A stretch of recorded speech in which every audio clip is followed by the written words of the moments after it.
Hey guys, welcome back to the channel. In today's video, we're going to be checking out gacha game releases for November 2022. Now, it's a pretty decent month. I'm actually playing about like 8 games lightly on the side, just testing them. Going to give you guys first impressions and stuff like that. But there is a bunch of games coming this month and some that are already in soft launches and stuff like that. So I'll tell you what games are coming, when their date is, and what other games you can play in soft launch that don't have exact release dates. But it's looking pretty good. I'm actually pretty excited for November. Like I said, there's a bunch of stuff coming, so let's get into it. Okay, so first off, we have Nikke, Goddess of Victory. You guys are probably sick of me talking about this game and just want it to come out. So it's coming out on the 4th of November. Pre-download is on the 3rd of November.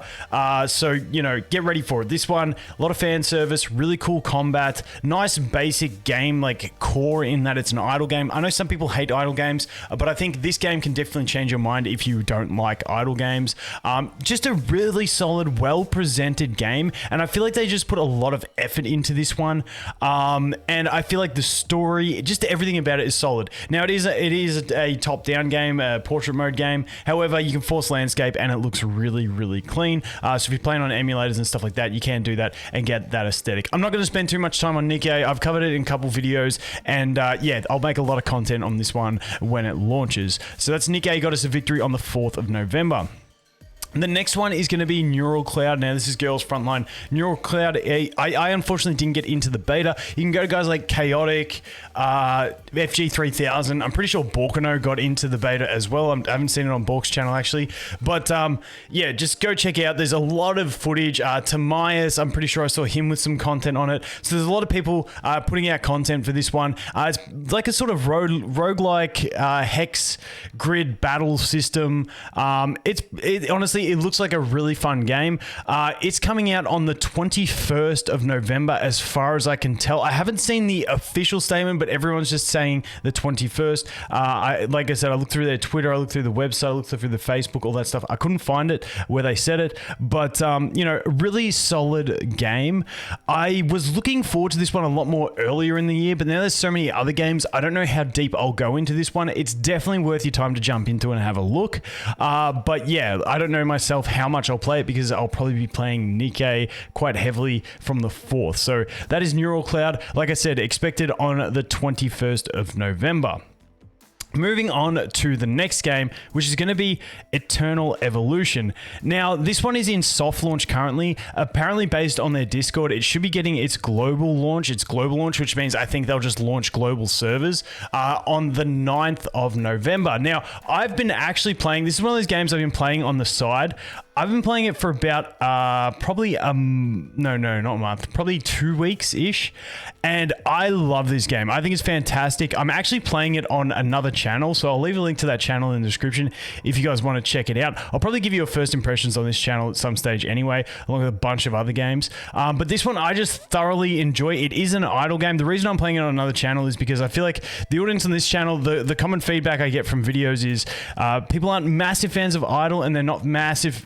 Most people here want to see anime type games, and because this is an idle and not anime, I don't think it really suits here, so that's why I'm playing it over there. And it's probably only going to be a small game that I just nichely enjoy. It's an idle game, but it's really well put together. Really cool heroes. I just like the Warframe type vibes of it. I just think it's really cool to get something different from the typical anime waifus that we normally see. So I'm personally having a lot of fun in it. But yeah, if you're interested in this one, you can jump over and check out that other channel. Next up, we have Summoner's War Chronicles. Now, this one, I can't find any exact date. In articles and stuff, I've been seeing somewhere between the 10th and 20th is what I would assume. So take this one with a little grain of salt. I'll let you guys know when I do know the release date. I will be playing this one just because I have a big soft spot for Summoner's War. Now, for those that don't know, Summoner's War was like the first big turn-based game that I remember on mobile. It was sort of like the base model that then you bred like the era of like Epic 7 and Raid Shadow Legends and stuff like that. Now, it was also the game that got me into gacha. It started my addiction, so I have everything to blame from Summoner's War. Now, I played it for probably 3 to 5 years before I even made content, and I remember watching content creators 6 years ago probably talking about a Summoner's War MMO coming up, and it's finally here. So the graphics are kind of dated back to 5-6 years ago. Like, it's not horrible. Like, the monsters and stuff look cool, but a lot of the humanoid characters, they just look very I don't know, like lacking definition and something. I don't know. You can look at it and tell me. But basically with this one, the way I kind of view it, because the KR version is out and you can play it. I've played the first like 20 minutes of it. It gives me Ni no Kuni Cross Worlds 2.0 vibes for a couple of reasons, which we'll get into. But the first one is that it's going to be like one of those MMOs with open world and stuff, but it's going to be a lot of just click the quest button and it auto paths you. It does everything. And it's going to be a lot of autoplay, I see. Now, I don't entirely dislike that. It will have a PC client, but I think it's mainly trying to be a mobile game just with a PC client built so you can play it on your PC. It's not gonna be. I hope they don't market it as a PC game because it'll look bad.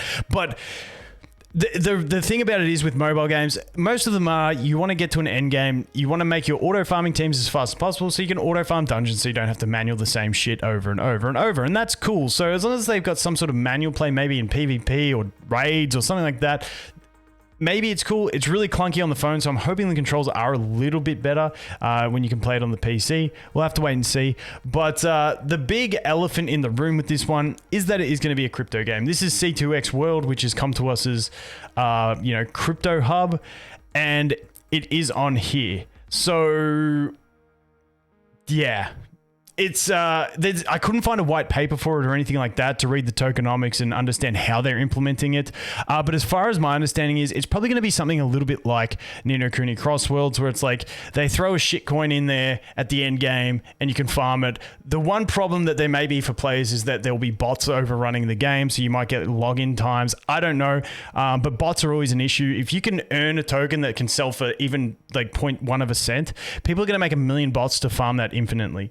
So hopefully they have learned some lessons from what Ni no Kuni did, and they can implement a way to stop bots farming. And hopefully that the coin is just a basically piece of shit at the end of the game where you can play the whole game. It's just a normal gacha experience, and 99% of players don't even care about it and don't worry about it. That's what I'm hoping it is. I don't think it's going to be one of those invasive games where it's like, oh, you got to buy a $2,000 NFT to play the game and the game's shit unless you have that. I'm hoping it's not that. I'm hoping it's literally just like Ni no Kuni, because even though everyone got really ragey at Ni no Kuni for theirs, at least it wasn't the most invasive method. So I just think all these games, putting crypto into a gacha, it's just too early. It's just, these games are not catered towards it. So it is what it is. Just letting you guys know, I still think the game could be a little bit of fun if you like Summoner's War, but I don't think the crypto will completely ruin this game based on what I think they will implement. But hey, I don't know. And while we're on the topic, I just had to drop this one. I don't think many people realize that we all talk about 7 Deadly Sins Origin, which I'm really looking forward to. I think it's going to be a great game. At this stage, it's on the cube.store website, which is Netmarble's crypto gaming website. So I don't know. We'll have to wait and see. This is a bit off topic for the video, but just 7 Deadly Sins as well, looking like it's going to be a crypto game. So I still think it'll be a good game. Hopefully I don't butcher it.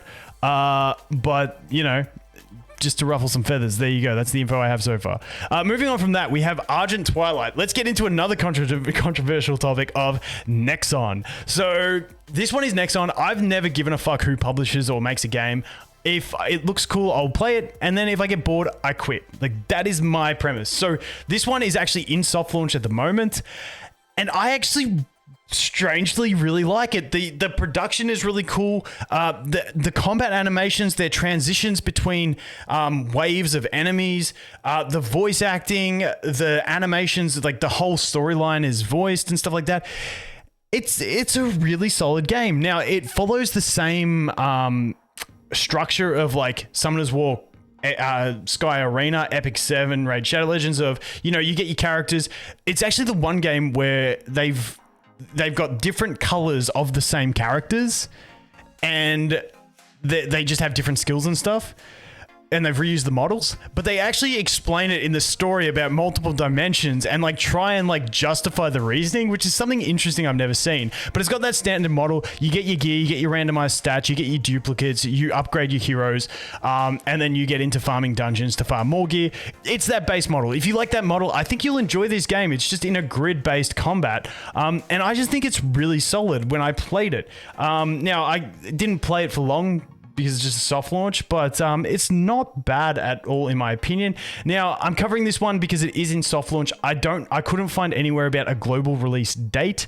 I believe it's in Canada. You can just download this off Q app if you want. But honestly, it's not too bad. Presentation's really good. The only downside of this game is that it's Nexon, and that's about it. And that's the only thing that I can see people raging about. But Blue Archive, people raged when they saw it was Nexon. It was actually done pretty well on a global scale. So, you know, I'm definitely willing to give this game a chance. I think it looks quite clean, and you know, the soft launch plays pretty nicely. So, you know, don't let the Nexon turn you away from this one. At least give it a try and see what you think. If you hate it, who gives a shit? You don't play it. Next up, we have Sword Art Online. Now, this is VS. I can't remember what the VS stands for. Wait, it'll be here on the Twitter page. Variant Showdown. Now, I saw FG3000 has a video out about like a beta test from this about a month ago, so you can go check that out. Honestly, the game doesn't look that great. I don't know when the release date is, but they're going to be doing like a Q&A on the 4th of November, so maybe you'll get a release date announced after that. But on all their promotional stuff, it says it's coming this year. So unless they delay it, it should be this year. And, you know, we've got November and December, so it's going to be in one of those two. So I thought I'd throw it in there. This one, it's like based on what I saw from what I saw FG3000 play on his video, you basically, everything's just, you get put into an arena with a boss, and then you smack the boss and dodge the boss and do some attacks, and that's about it. It just doesn't look crazy to me. But it is Sword Art Online, so it might draw some players in. But that's pretty much all I can say about it. And like I said, it's supposed to be launching this year. November 4th, we may get a release date. And that's about all I have from it. I haven't played it myself. Maybe when I play it, it'll be a lot better than I think. But, you know, that's just based off what I saw from FG3000. But that is pretty much everything that we have to go through in this video. Just a recap, we got Nikke got us a victory, Neural Cloud, Eternal Evolution, Summoner's War Chronicles, Argent Twilight, and Sword Art Online. I'm sure there's a few more that I've missed. I'm trying to get this one out actually before November, because normally I'm doing these on like the 5th or 6th. So, you know, if there's anything else, leave it in the comments. I can add it to a pinned comment, and if there's anything you guys like there, and I can also do a dedicated video on something if it looks really cool. But anyway, guys, thanks for watching. Hope you have an awesome day, and I look forward to seeing the next one. Cheers.